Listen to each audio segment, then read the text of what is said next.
alumni, you have talked about it extensively in your speeches. And as an alum, I'm just curious, how do you plan on incorporating alumni into your tasks as a historian?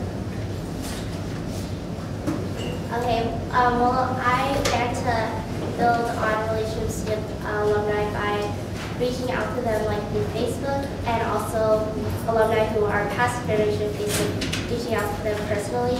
I've already started a relationship with FASA, which is the Filipino American National Historical and I can use that as a starting point to build relationships and find alumni through them, and just talking with one person and hopefully connecting to another person.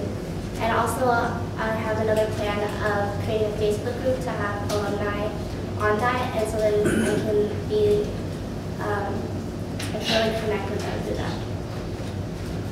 For me, I've already created relations with many of the alumni, past officers, and the past historians.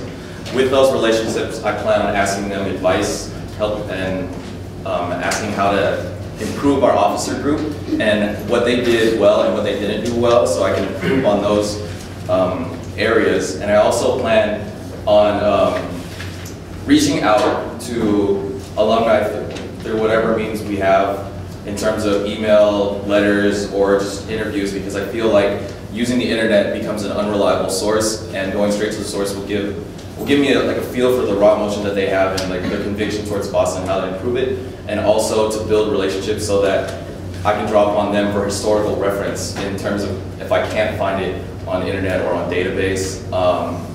I plan on incorporating them through interviews that I want to include in publications that hopefully our public relations officer will be publishing, and several other videos and other productions that I plan on having during the year.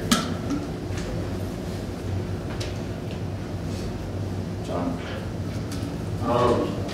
You made mention about discussing things during October, Filipino American History Month, but if you could further, for both of y'all, if you could further elaborate on what you would do specifically as far as Filipino American history goes, and not just how many pictures you're going to take at FASA Formal, you know what I'm saying?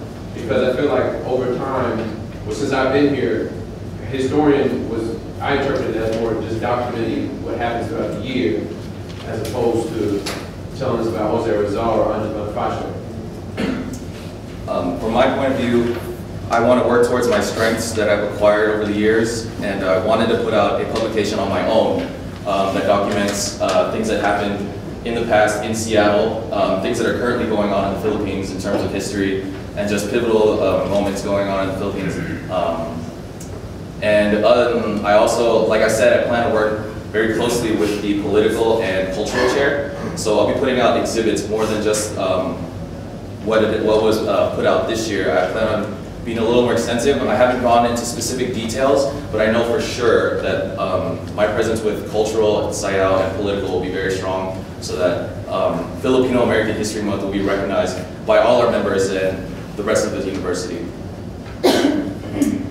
So what I plan to do is reaching out to alumni, because I feel like they're our greatest resource to learn about the past.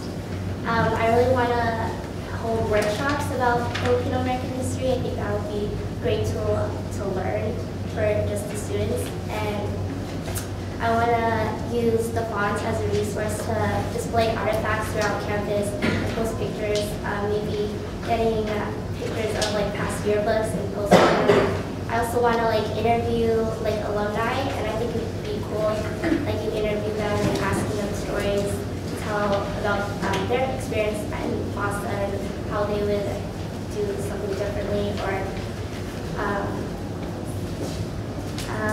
I really want to work closely with cultural chair as well.